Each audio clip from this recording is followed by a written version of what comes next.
demand from the managers of a public housing complex for seniors in Colorado. They didn't want residents to keep any guns in their apartments. The managers backed down after a TV news report on this controversial move, but it does raise questions about what kinds of restrictions landlords can legally put on their tenants. So on our legal panel today is attorney Andell Brown and Meg Strickler, a criminal defense attorney. Welcome to both of you.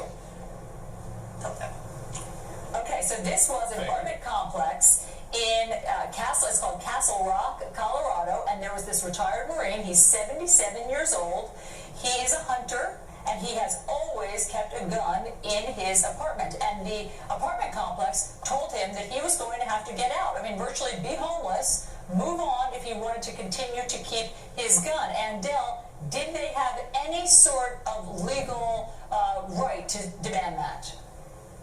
They absolutely did not. It's outrageous that they would try to violate his Second Amendment rights like this. He's 77 years old. He's fought for this country. He's done his service, and they want him to choose between having a home and his right to bear arms and protect himself in his home. They had no right to do this. Furthermore, that property was constructed with federal money, and it's illegal to prohibit legal gun ownership on government-funded property. They were all wrong on this one. Meg, here's what the apartment complex basically says they were thinking in terms of context.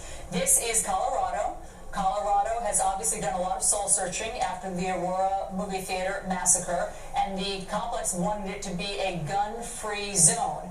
Do the landlords or the owners of any apartment building not have the right to make their own place a smoke-free zone or a kid-free zone or a gun-free zone? They do. And when it's a private property owner, there are more rights to contract and to lease with the people that are leasing from them. Think about it. When any of us have had an apartment, we had to negotiate the right to have a pet, to have many roommates or whatever. And so there are rights that we're allowed to do in a contract and in a lease. And so what they should have done here is give some more notice. They gave until October. And what muddies the water here is, just like Dell said, this was federal tax money. This makes it a little bit different than if it's a private lease. So I think the Ross Management Company does both private companies and public companies. But please understand that when it's a private company, they have plenty of rights to change and modify their lease, and probably even put subjects in their leases saying, hey, we can make changes in the future if we give you notice. What's different here, and like I said, muddies the water, is that public housing is different. It's federally funded. Okay. But please also notice that there are already things on the Second Amendment that allows us to restrict things in public housing, in public areas, just not all of public housing. And do you agree that if this were purely a private operation, that they could trump the Second Amendment in that way by saying that nobody could own guns? They couldn't totally trump it, but they're allowed to make reasonable restrictions on their residents. And in a case like this, you would have to balance that Second Amendment right with their ability to do free enterprise and make the decision on how they want their tenants to live.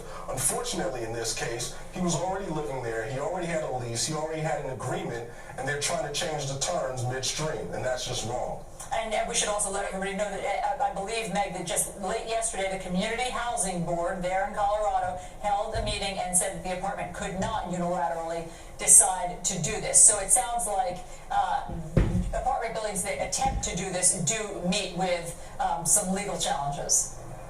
Correct. They do. And what's interesting is that they reacted too quickly and didn't give this man enough notice. They gave him until October, which is only 2 months away. So you should take these changes, especially when it's the federal government dollars involved, and do it slow and have the bureaucracy and then the case law follow up with it so that it does correct constitutional muster and pass muster. Got it. It is an interesting case to examine for that reason. Andell Brown, Meg Strickler, thanks so much for your expertise. Thank you. Thank you. All right, well, it's a modern-day treasure hunt, and it could